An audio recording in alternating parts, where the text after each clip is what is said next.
The Gobi Desert of Mongolia. A searing hell in summer, in winter a frozen wasteland. Yet beneath these forbidding sands lie the most tantalizing secrets of evolution, an astonishing treasury of dinosaur fossils, and home to ancient humanity.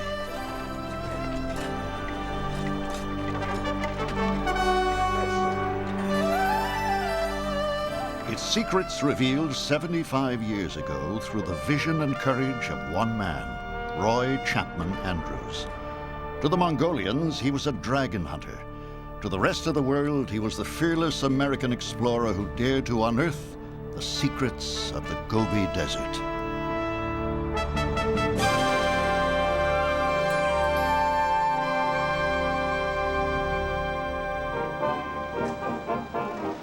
Manhattan, as the 1920s begin to roar, a city of ambition and aristocrats eager to find fashionable ways to dispose of their surplus millions.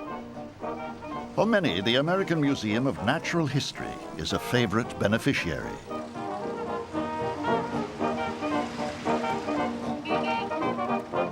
The museum is run by Henry Fairfield Osborne. He's filled the museum with the greatest collection of dinosaur fossils on Earth, a brilliant administrator and paleontologist who has made the museum his masterpiece and the world his canvas. From the North Pole to equatorial jungles and exotic ports of call, Osborne dispatches his explorers. They depart as field scientists and return as superstars. And one of his brightest proteges, Roy Chapman Andrews.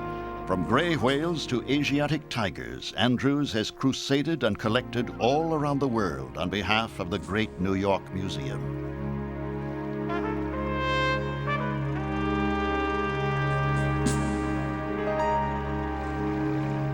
But one place fascinates Andrews more than any other: remote, unexplored Mongolia.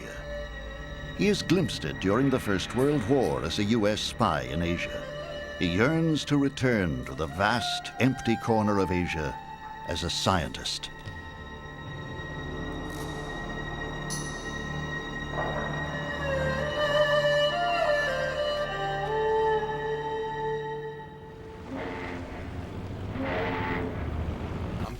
In 1920, Andrews approaches the only man in America who shares his fascination, Henry Fairfield Osborne. But if we could auction off Osborne has theorized that remote Mongolia was the birthplace of mammals, the evolutionary Garden of Eden. Roy Chapman Andrews wants to prove it. Well, this is my other idea. To Osborne, it was in Mongolia that the age of dinosaurs gave way to the rise of warm-blooded animals. The first cats, mammoths, and elephants. Even, he believes, the first humans.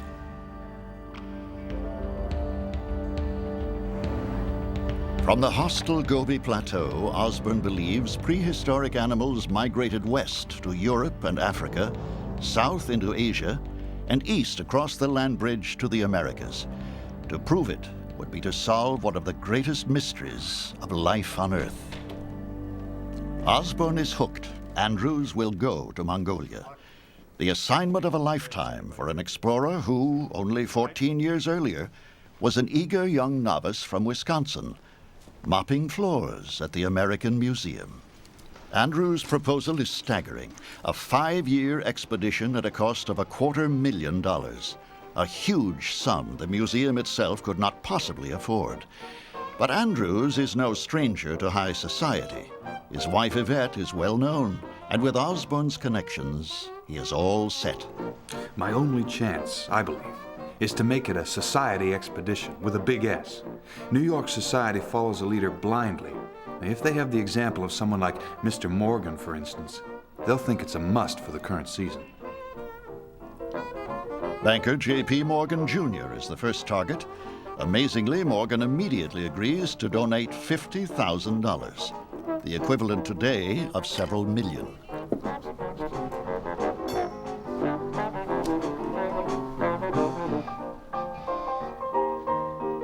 For 2 years, the fundraising campaign keeps Andrews not in the field, but at the podium.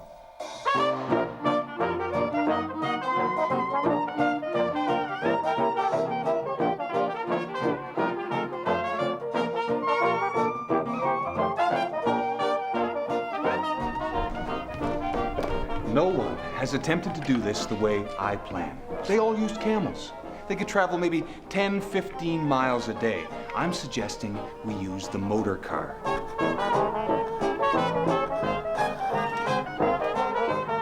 We can go 100 miles a day, and if my estimate is right, we can cover as much territory in one season as they covered in 10.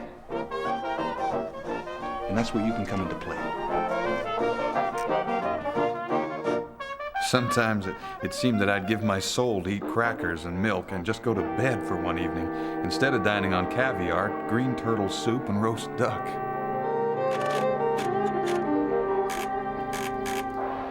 The spirit of adventure is in the air. 10,000 people write to Andrews begging to join the Mongolian trek. Dear Mr. Andrews, I just want to ask, no, plead to accompany you on your Dear dangerous sir, trip. can a lady organize an expedition, or is it possible for her to join one? I am 30 years old. If you should answer, please don't try to If one tell of me your everything. expeditions should need a barber and hairdresser, By 1921, Andrews has raised his $250,000, enough money to outfit the largest scientific expedition ever attempted. A team of researchers will explore Mongolia's geology and climate, a search for evidence of early mammals and prehistoric man.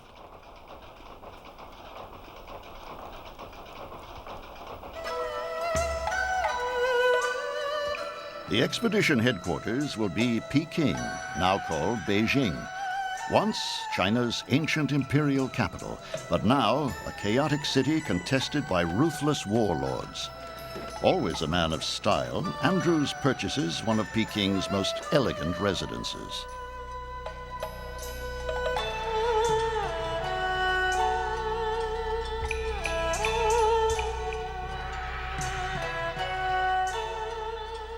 Yvette Andrews will accompany her husband into Mongolia, and their son George will grow up in the palace.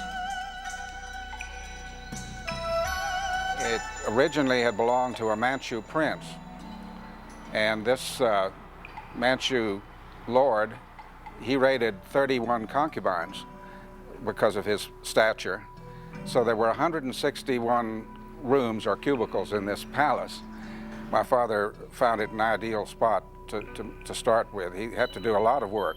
They built a laboratory, stables, and so forth. He did a great deal of work to bring it up to speed. Just fine. From here, Andrews proposes to transport his 26-member team into the wastelands of Mongolia, introducing a new means of transportation to the desert.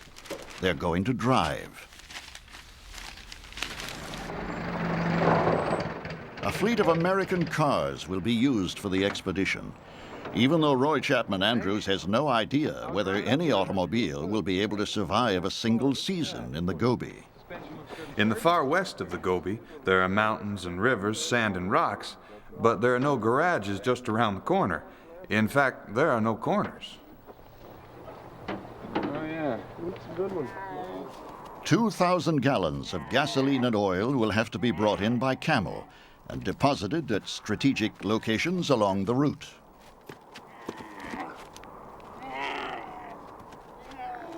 Andrews puts his trust in a Mongolian camel driver named Merin. But as the caravan heads off into the Gobi, the American has no guarantee he'll ever see the gasoline or Merin again.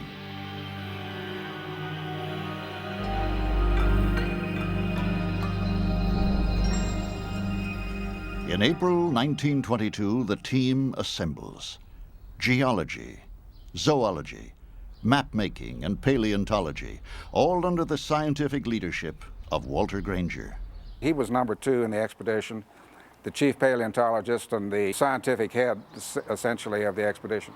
He was a wonderful man, very paternal type of a person, very kind, great person. And he and Roy got along very well. I think they were sort of opposites, and they worked very well together.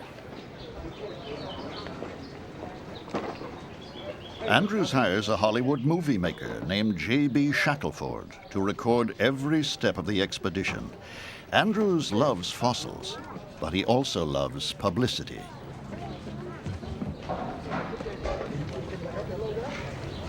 With the camels already on their way with tons of fuel and food, Andrews loads the motor cars with scientific gear, tents, stoves, and guns for the collection of specimens and the protection of the Americans in a war-torn land. On April 17th, we left Peking for the first expedition to Mongolia. At last, after years of preparation, the months of strain and worry were ended, and the field work had begun.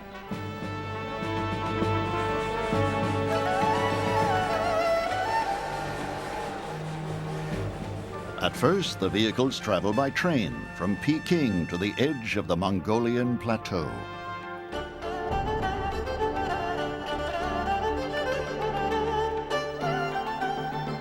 Above us loomed a rampart of basalt cliffs crowned with the Great Wall of China, which stretched its serpentine length along the broken rim of the plateau. Our cars gained the top of the last steep slope and passed through the narrow gateway in the wall.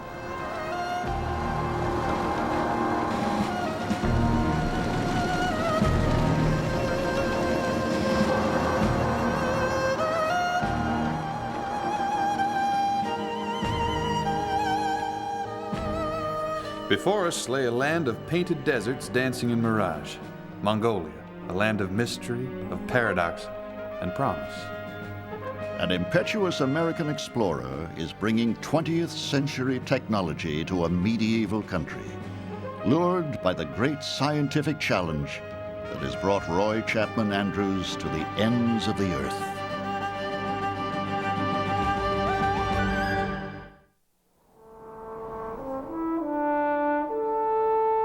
In the spring of 1922, the American scientist and adventurer Roy Chapman Andrews is leading the largest expedition ever attempted into the Gobi Desert, one of the most desolate and supposedly dry regions of the earth.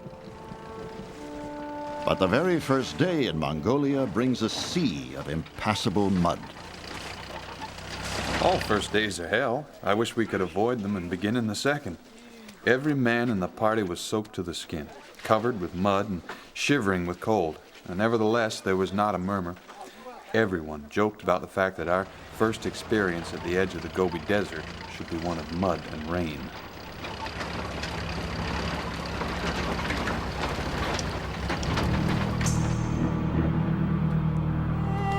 Deeper in the desert, grisly horror. The remains of Chinese soldiers slaughtered in a war with Russian forces the year before.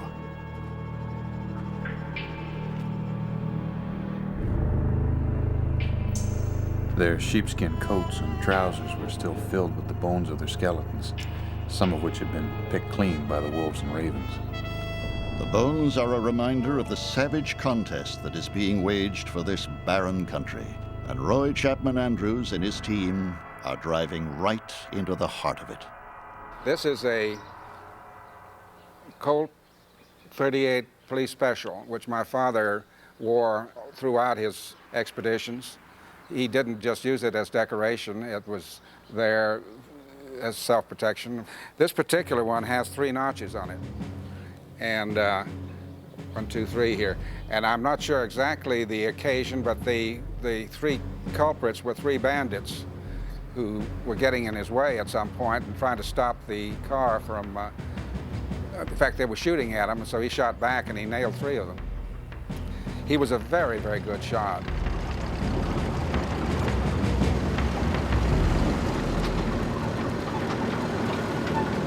The team heads westward towards a remote area called Irem Dabasu.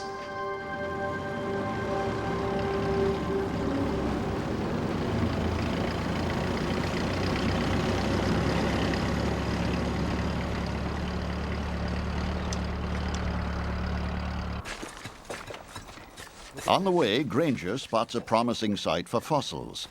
He sends the men to scour the gullies. Andrews moves ahead and sets up camp. It is April 24th, 1922.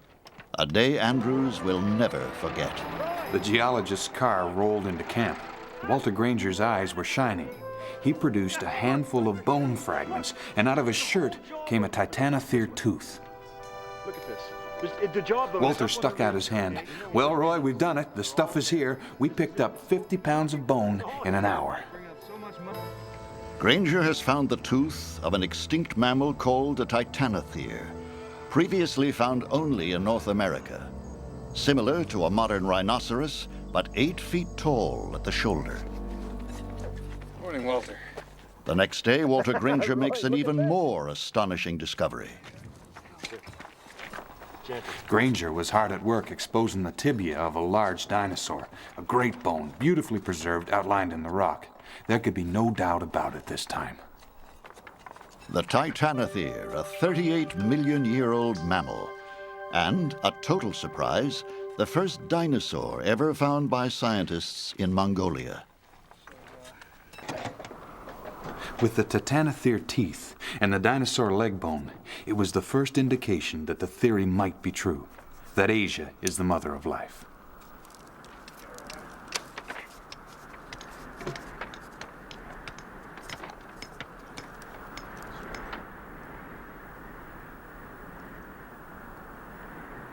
But now, at the moment of discovery, Andrews and Yvette must leave for a rendezvous that means life or death for the expedition.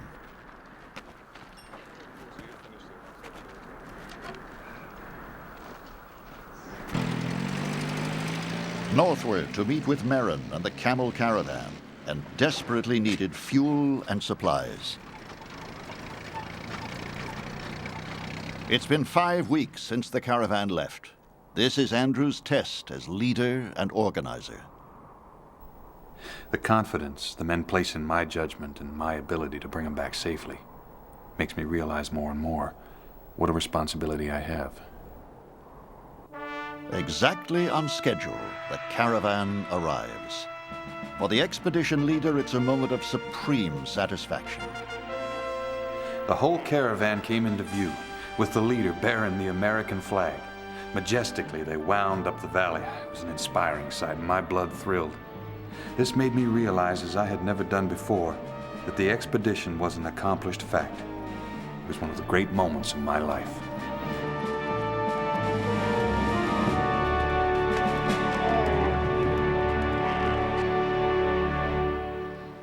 Now, Andrews, Yvette, and cinematographer Shackelford travel to Urga to secure government permits to move even further into the desert. They witness, and Shackelford films, a magnificent Buddhist festival.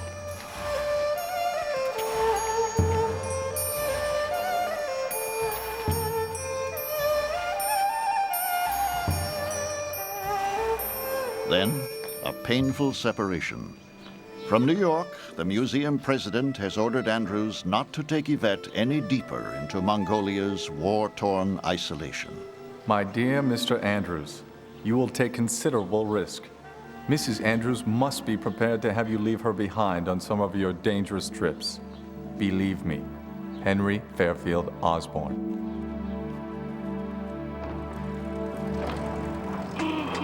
While Yvette returns to Peking, Andrews rejoins his team and discovers that in his absence they have found nothing. Time is precious. Andrews knows that the desert's stifling heat will soon turn to killing cold. Yeah, we got some cooking to do too here, yeah.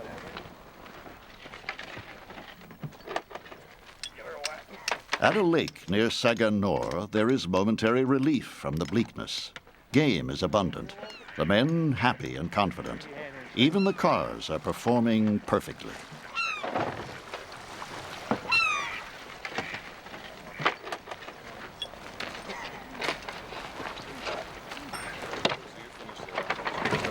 Looks relatively straight. The expedition seeks to bring back not only fossils, but representatives of rare living species. Even the smallest rodents are of interest to science.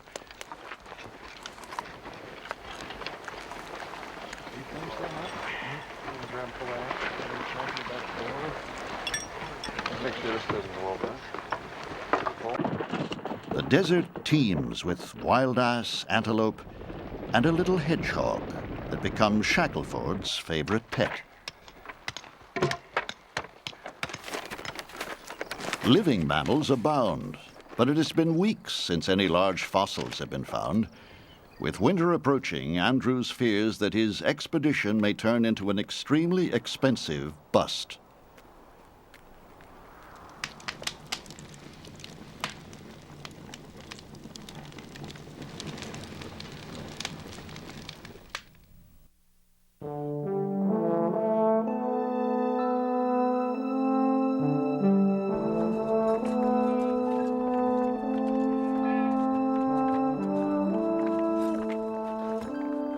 And then, Granger and Shackelford find a bone partially exposed, nearly 3 feet long, part of the leg of a huge mammal called a Baluchotherium, previously known from just a few tiny fragments. Can the skull be far away? Andrews joins the search.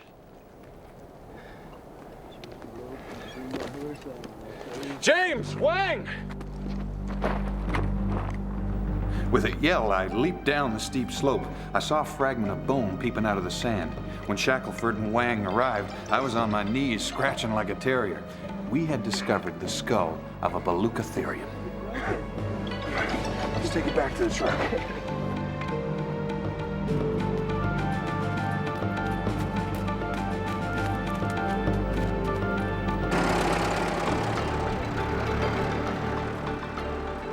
Andrews brings Granger back to dig out the rest of the discovery. The experienced Granger has to hold the excitable Andrews back to keep him from hammering the skull to pieces.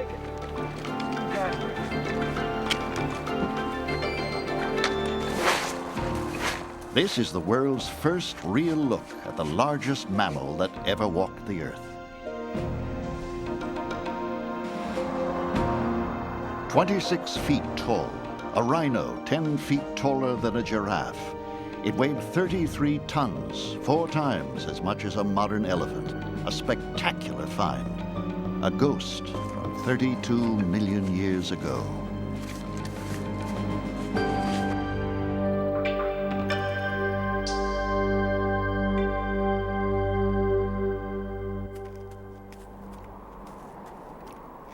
But the discovery comes at a dangerous time. Burning days and freezing nights have ruptured half the fuel cans.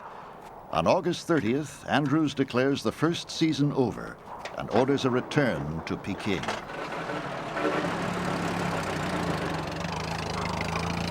But this is uncharted territory. To conserve gasoline, Andrews tells his team to wait while he tries to find the way out of this difficult terrain.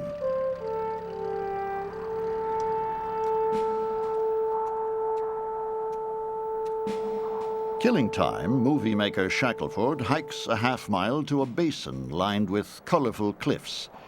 In the late afternoon sun, he spots an object on the ground. It is a fossil, unlike any other ever found. Even Granger is baffled.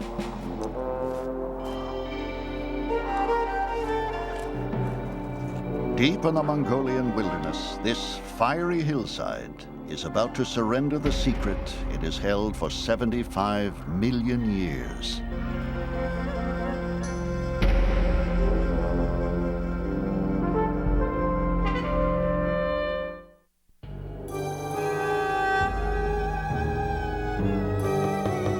In the forbidding desolation of Mongolia, late in the summer of 1922, a team of American scientists, led by Roy Chapman Andrews, has discovered a hillside virtually paved with fossils.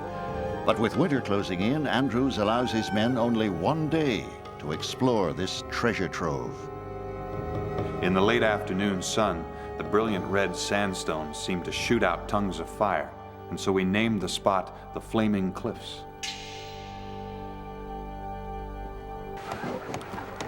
But as Andrews leaves this haunting, mysterious place, he vows to return.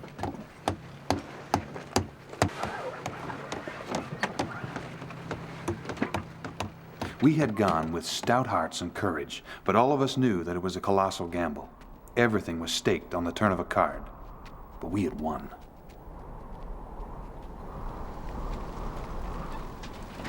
The journey back to the Chinese border is slow and treacherous. But in 5 months of exploration, the team from the American Museum of Natural History has collected tons of fossils. And they've demonstrated that automobiles are a viable means of exploring the Gobi Desert.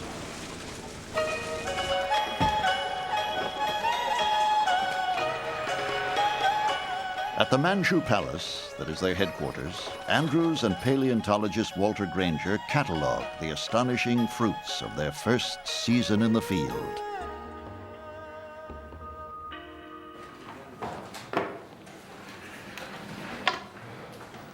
Scientific results had surpassed our greatest hopes, and yet we knew we had only scratched the surface.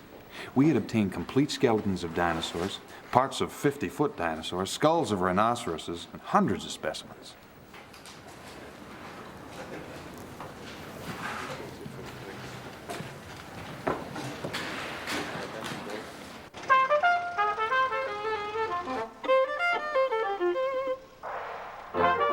Back in New York, Henry Fairfield Osborne reads Andrews' cables with delight. He has gambled the museum's reputation and won. You have written a new chapter in the history of life upon the Earth.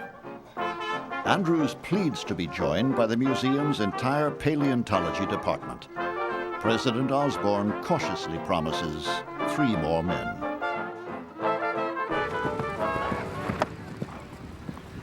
In Peking, Andrews passes the winter playing polo, a dashing hero of the diplomatic set. My father was a fierce, wild, and woolly polo player. I remember one Englishman on an opposing team was being interviewed after the game because he hadn't scored any goals, and he said, well, you wouldn't have either if you hadn't had that bald-headed bone digger riding you off all the time. And that was the kind of guy he was. In April 1923, the man they call the Dragon Hunter prepares his extraordinary expedition for a second season in the Gobi Desert.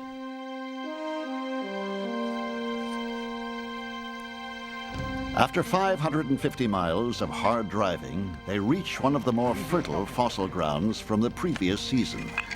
Now they uncover the bones of dozens of dinosaurs, stacked and tumbled upon each other. Walter Granger suspects that this arid plateau was once a tropical lake, a burial ground from the age of reptiles. These are 2 different animals, they're different sizes. Most of the creatures found here are hadrosaurs, plant-eating duck-billed dinosaurs more than 40 feet long, abundant in North America, and a favorite snack for Tyrannosaurus rex. The hadrosaur is only the beginning. The Americans are proving Mongolia to be the richest source of dinosaur fossils ever found. The extent of the reptilian life that swarmed this region baffles the imagination. Today, this nightmare world of the past is gone. In its place lie the silent, windswept ridges of the Gobi Desert, parched and blistering under the summer sun. But as they seek more fossils, the scientists are suddenly confronted with the fury of the wild sands.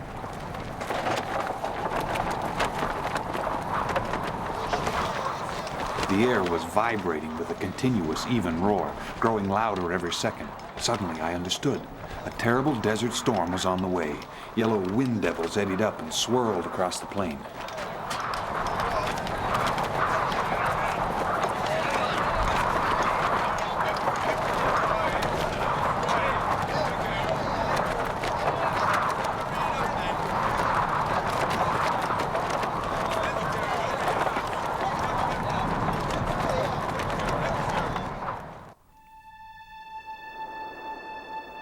And then, in an instant, it is over. Not a breath of wind stirred the flag which hung limply above my tent. The silence was uncanny after the roar and the rush of the storm. The storms are sudden and violent, and the unrelenting glare of the desert has made Andrews nearly blind. By mid-June 1923, he can no longer keep up his journal. My vision has become so bad, I have to give up reading and writing for the rest of the summer.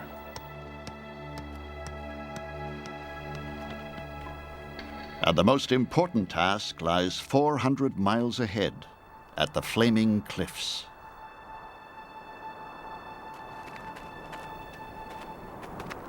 To Andrews and Granger, the cliffs will prove whether or not Mongolia truly was the centerpiece of animal evolution.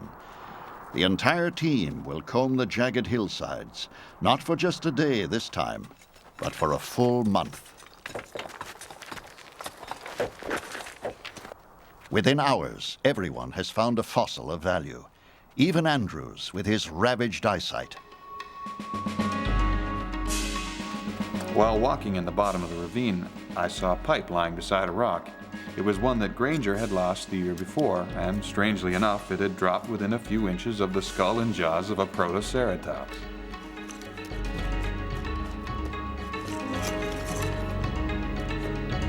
Protoceratops is the previously unknown dinosaur that movie maker Shackelford stumbled upon the year before at the Flaming Cliffs. In life, it was only 9 feet long, a miniature cousin of the great Triceratops of North America.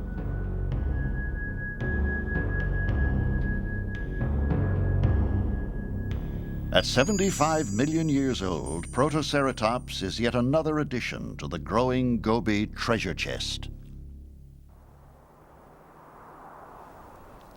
And then, the next day, the Americans make what is regarded as one of the greatest finds of the expedition.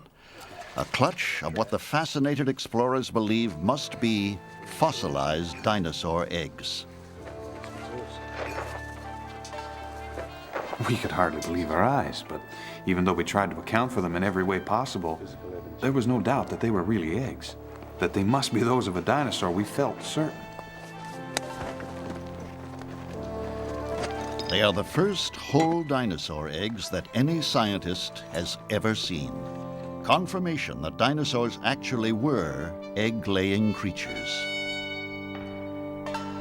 Precious clues to the reproduction and evolution of dinosaurs 75 million years ago. The discovery will make Roy Chapman Andrews a superstar of American science, if he can get his team out of the Gobi Desert alive.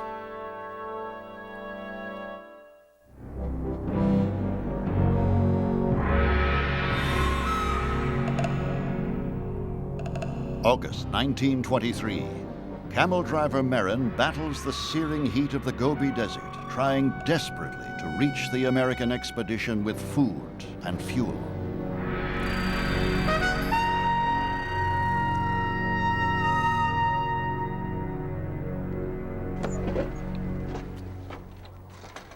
At the Flaming Cliffs, with almost all their supplies exhausted, the scientists have been waiting for weeks for the caravan of camels. But the caravan has failed to appear, and Andrews wonders if his man Merrin has lost his way or been murdered by bandits.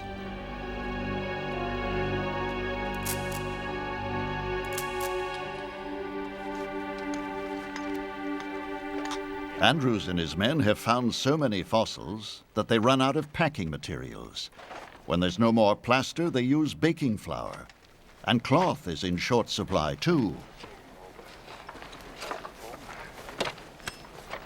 First, we cut off all the tent flaps. Then we fell back on towels, washcloths, and at last our clothes. Everyone contributed something: socks, trousers, shirts, or underclothes. There is in the collection a beautiful dinosaur skull fortified with strips from my pajamas.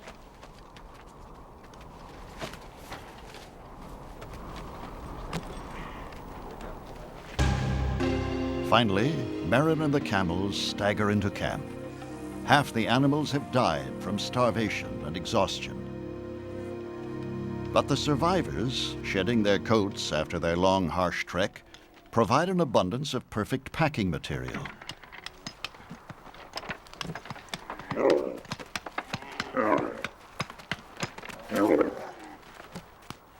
And there's time to retread an injured camel's hoof.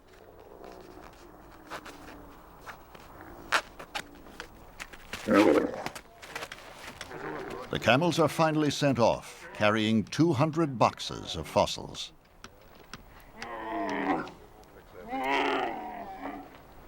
After 2 seasons in the field, Andrews is convinced that even 5 years of exploration will not be enough to reveal all the Gobi's secrets.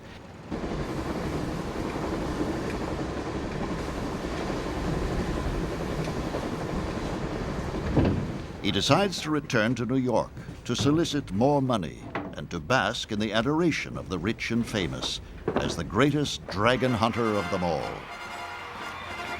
The discovery of the eggs of a dinosaur is the greatest triumph of the American explorers.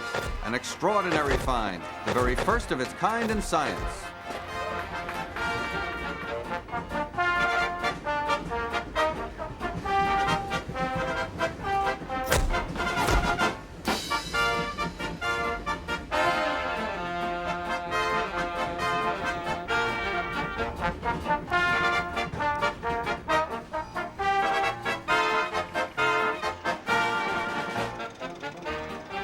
Back in New York, Andrews' lectures are instant sellouts. He declares that he has discovered the Garden of Eden in barren Mongolia. We have clearly established the fact that Central Asia was the original home of animal life, that Asia, moreover, was the mother continent. Meanwhile, at the American Museum of Natural History, the dinosaur eggs go on public display, and New York loves them.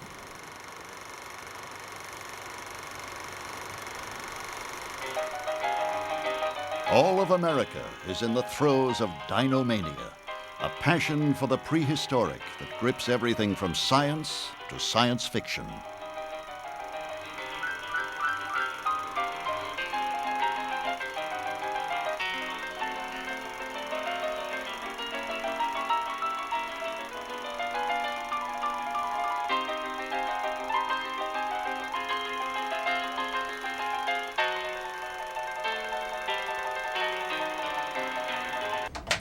Andrews couldn't pick a better time to try to raise money for more bone digging.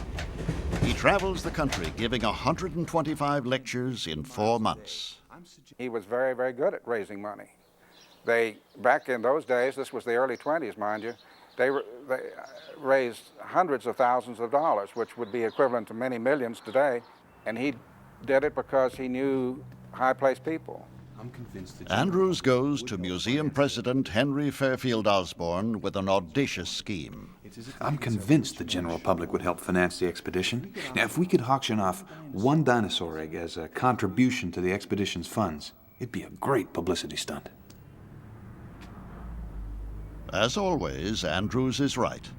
Offers pour in from universities, magazines, individuals. The winning bid is $5,000 from philanthropist Austin Colgate. The stunt raises a total of nearly $250,000. But unknown to Roy Chapman Andrews, the auction sets events in motion that will have him thrown out of his Mongolian Garden of Eden.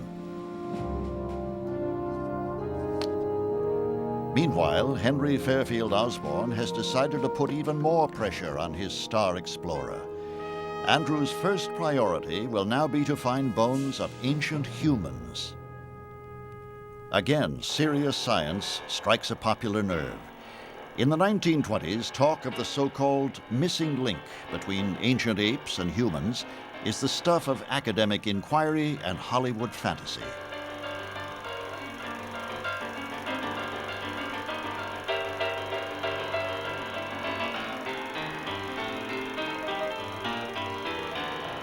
No one knows what the missing link should look like, but Roy Chapman Andrews joins the hunt. Our next expedition will be specially equipped to seek out the dwelling place of early man, a discovery that would, for all time, settle the issue of evolution. In May 1924, America's most famous fossil hunter leaves Manhattan to search for Adam and Eve in the burning, barren desert of Mongolia. In 1924, when Roy Chapman Andrews seeks his permits for another season of exploration, Outer Mongolia's communist government refuses. Officials have heard that back in New York, Andrews has auctioned a single dinosaur egg for $5,000. They charge the American is removing millions of dollars worth of fossils from Mongolian soil. After 3 weeks of bitter negotiation, Andrews is allowed to carry on with Mongolian agents assigned to shadow him. More tension fills the air, and weapons and ammunition fill the cars. Chinese officials warn Andrews that bandits are robbing and killing travelers on the Mongolian plateau. But his task is clear. He will not turn back.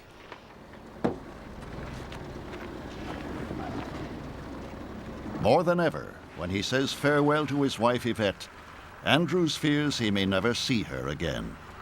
Exploration has taken over his life. He had early on had to make a decision on whether he wanted to raise a family and be a family-type man or produce successful expeditions.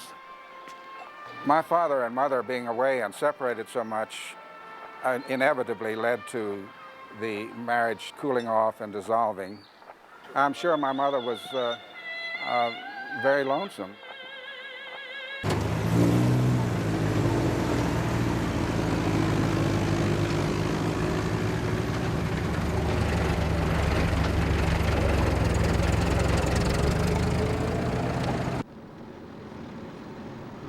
This is the biggest expedition yet. 50 men, map makers, a radio transmitter, even official team sweaters. Andrews soon learns that the warnings of bandits were a ruse, an attempt by Chinese officials to hide arms shipments through Mongolia. Shipments traveling along the very roads Andrews opened.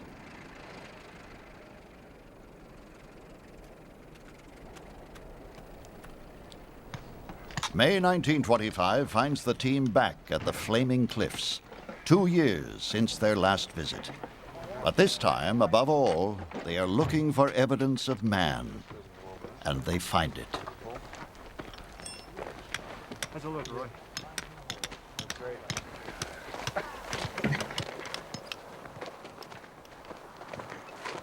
Hey, whoa, whoa, whoa. Come back. Flints, scrapers, arrowheads, used by a 20,000-year-old culture that Andrews christens the Dune Dwellers. A Stone Age people, much like the Cro-Magnon race of Europe. Not the missing link, but the best evidence yet that early humans did thrive on the Mongolian plains. By the beginning of August, it is time to move on. With no sign of human bones, it is time to look for fossils further east. As the summer days grow shorter, he leaves the Flaming Cliffs.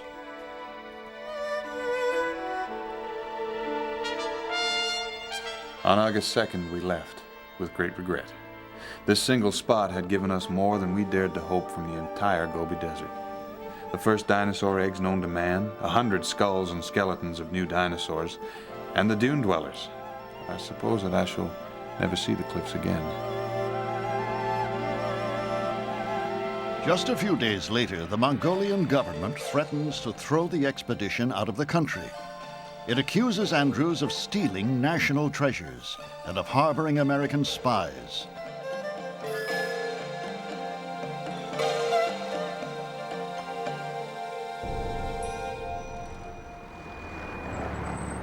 Brash and confident, Andrews denies every charge. It is hardly necessary to deny the reported charges of political propaganda and military mapping. We are explorers, not politicians. His protest succeeds. As he packs his treasures, Andrews' mind is racing ahead to 1926 and a renewed effort to find the missing link. But civil war in China denies him the chance. Peking was a pretty unhappy, miserable place, and it was full of rioting and misery going on all the time. On one particular occasion, we were riding in one of the open cars, and the gendarmes came out of this butcher shop and dragged this Chinaman out by his pigtails, and they beheaded him on the spot right in front of the car. In fact, from where I was sitting, it appeared like they used the front end of the front tires of the car to use as a chopping block, although I'm not sure about that. I do know that I remember the occasion, and it brought a new light to what was going on right outside our gates.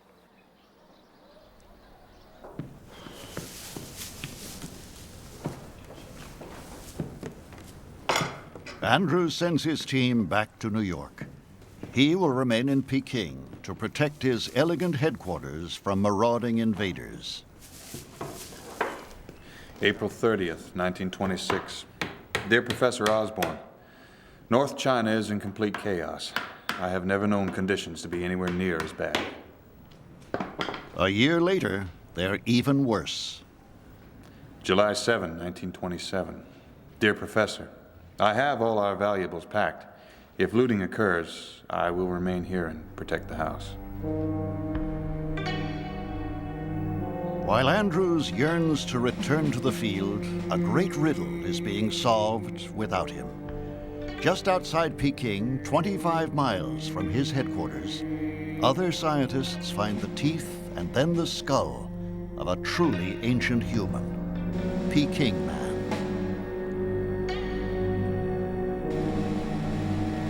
Peking Man, hundreds of thousands of years older than the dune dwellers of Mongolia.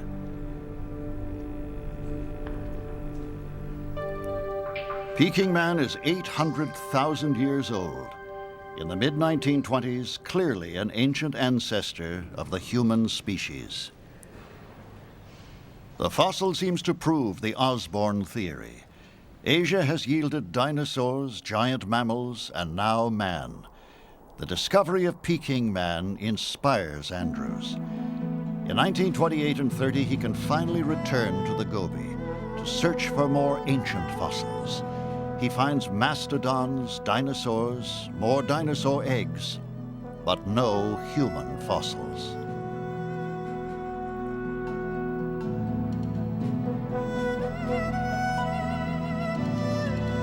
China's government finally has had enough of foreign expeditions. Andrews is thrown out for good. No American scientist will explore the Gobi for the next 60 years.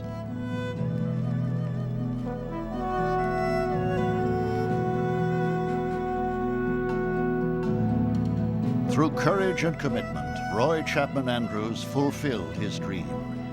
In the barren wastes of one of the world's most hostile regions, he revolutionized our understanding of the greatest mystery of all, the origin of life on Earth. A mystery whose answer may still lie buried in the sands of the Gobi. In 1932, Roy Chapman Andrews returns to a country ravaged by the Great Depression, and a museum that no longer can afford to finance great expeditions.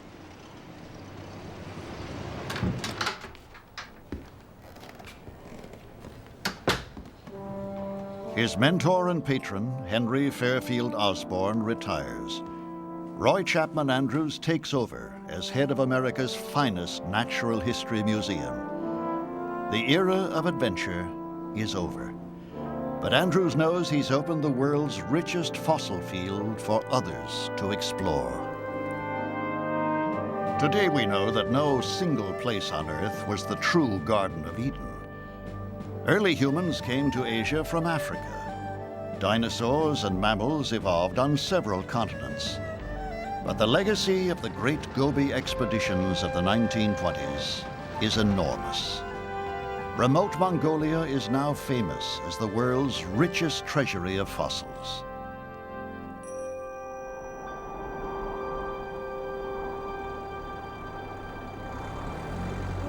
"75 years later, Mongolia continues to inspire. Paleontologists have found tantalizing clues about the life and evolution of dinosaurs, exploring the traces of mighty creatures in the wake of a great explorer's trail.